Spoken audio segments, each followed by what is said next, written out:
Welcome everyone to Tripp's art class, and today we're going to be reviewing a book that has brought me much joy and influence in life, and that is The Art of Tim Burton. Now this book is an amazing book. I believe I paid about $100 for it, which might seem like a lot for an art book, but I've paid several times that amount for textbooks before in college that did not begin to inspire me as much as this book does. So one complaint about this book though is the cover is a material that gets dirty super easily.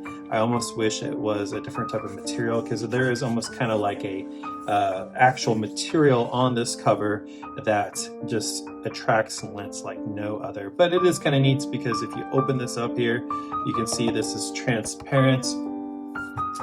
And then it begins, and it's just like every page of this book is a piece of art. It's something really special. I just love the curved line. So I'm going to go ahead and begin to flip through it so you can see for yourself if you like this book and if it's one that you would like to own in your own collection. And there's, you know, the contributions right there. Danny Elfman right there. Hi, I'm a fan of good old Danny Elfman. Johnny Depp, Winona Ryder. I mean, it just goes on and on. So let's go ahead and start flipping through here. Now, some of these pages are fold outs, so I'll let you know which ones do.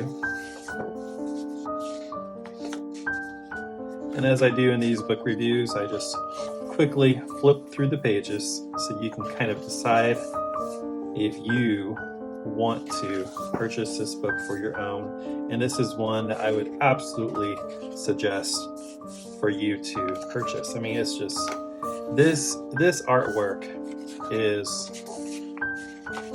partially what has inspired me to become an artist and to dedicate my life teaching arts, because Tim Burton's artwork is not void of story. Story is such a part of his artwork. There's Batman. And myself being a visual artist and a creative writer, I just really identify with the artwork of Tim Burton. I like the bright colors. I like the uncanny elements in his art. Some people might call it dark. To me, it doesn't really seem dark, but fun. And this page opens out and folds out. As you can see, several pages do that. It makes kind of a fun poster fold out. There's some of those bright colors. Now, I got to go to Tim Burton's art exhibition at LACMA several years ago. And I think that's where I actually purchased this book. I was bummed out because I wanted to go the opening day where Tim Burton was actually going to be there signing books, but I was DJing back then and I had a DJ gig, so I wasn't able to make it, unfortunately. Now this is one of those pages that folds out. So you can see here, a huge fold out. And then it folds out on this side as well. I'll show you how that works. And this is huge. It's like you're getting a piece of artwork with the book. Now, personally, I'm not a fan of the fold-outs. I'm just happy with the regular pages. I don't need anything special.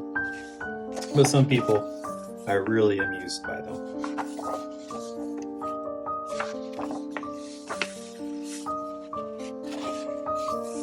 Now, Tim Burton, to me, his artwork, it reminds me of a more uncanny mix between Dr. Seuss and Vincent van Gogh. I love this, all the many portraits. And one thing that I admire about Tim Burton's work is it's often done cheaply in terms of media. It doesn't seem like he has to have the most expensive paints. I mean, he just often uses watercolor, and color pencils, markers.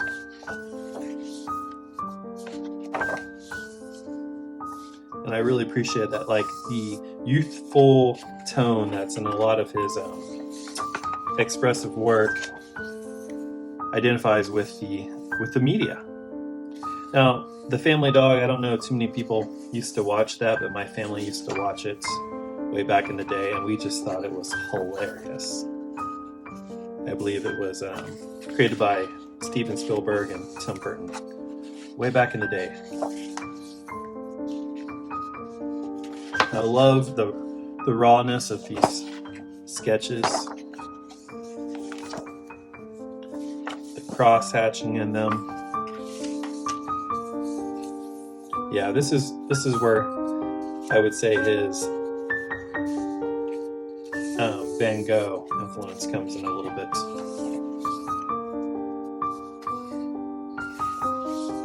You gotta love the cross-hatching. And even though these pieces seem very simplistic, maybe on first glance, if you really study them, you can tell that a lot of energy and a lot of time has been placed into these. And if you're an experienced artist and you've played around with hatching and cross-hatching with pen, it's not anything that happens super quick. It takes time. And I really appreciate the balance in his work of art pieces that seem to be done quickly in a sketch-like manner, but really do require a sense of the elements of art and time. This is, I believe, one of those fold-out pages. Gotta admire the cat-like monster.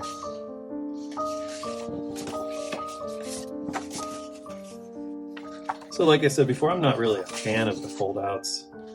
I'm just happy with the regular pages, but hey, it's all good. And this is probably one reason why I'm not a fan of the fold-outs, is because when you're trying to flip through the book, you eventually run into issues like I am right here. But hey, you get over it, right?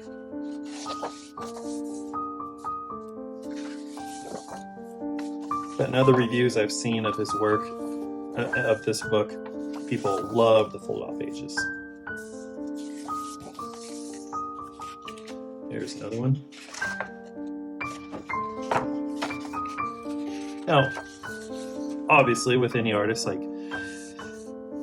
some people admire some works more than others. I love just the raw sketchbook feel of this book. Those are some of my favorite parts of it. And a lot of these I recognized from his art exhibition at LACMA many years ago. If you ever get to check out that exhibition, it is amazing. It was probably the most impacting art exhibition I've ever been to.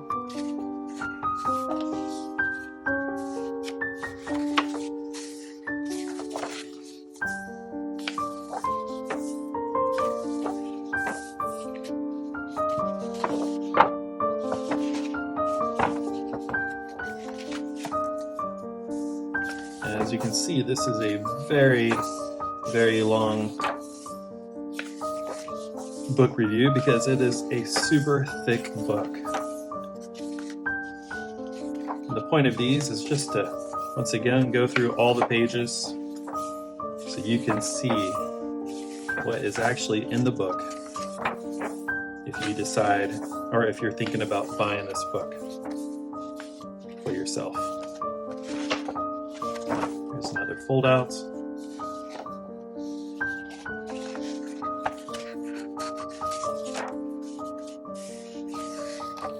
And I think we're about halfway through the book.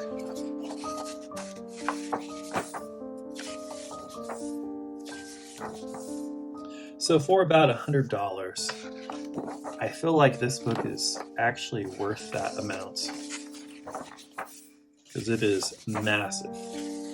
This thing is probably about 2.5 to 3 inches thick.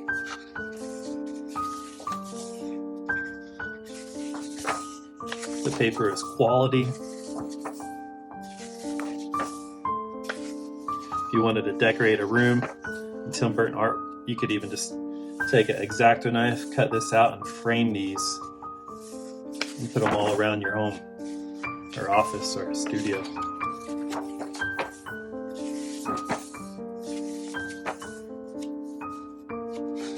I like the little quotes that they have there from different people who are involved in Tim Burton's life.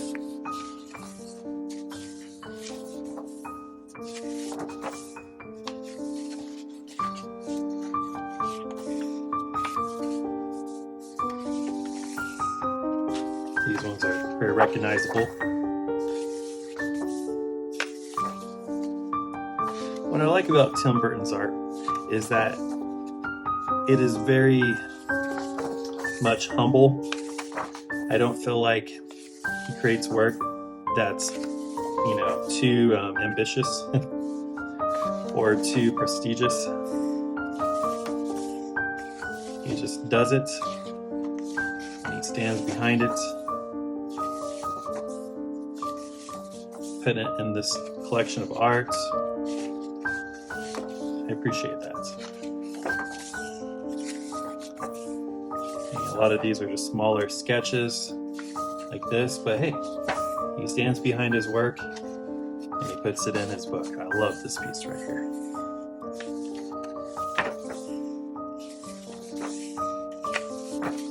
A little random shout out here. Tim Burton, if you ever watch this, you rock. And it would be super awesome if you hooked me up with a piece of your artwork.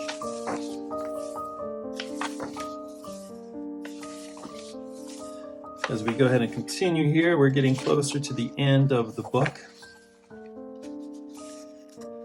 And I almost think this is probably the most positive art book review I've ever done before. So, am I biased? Yeah, I'm pretty biased. But this is a quality book. I mean, yes, Tim Burton's one of my favorite artists, but it's still a quality book.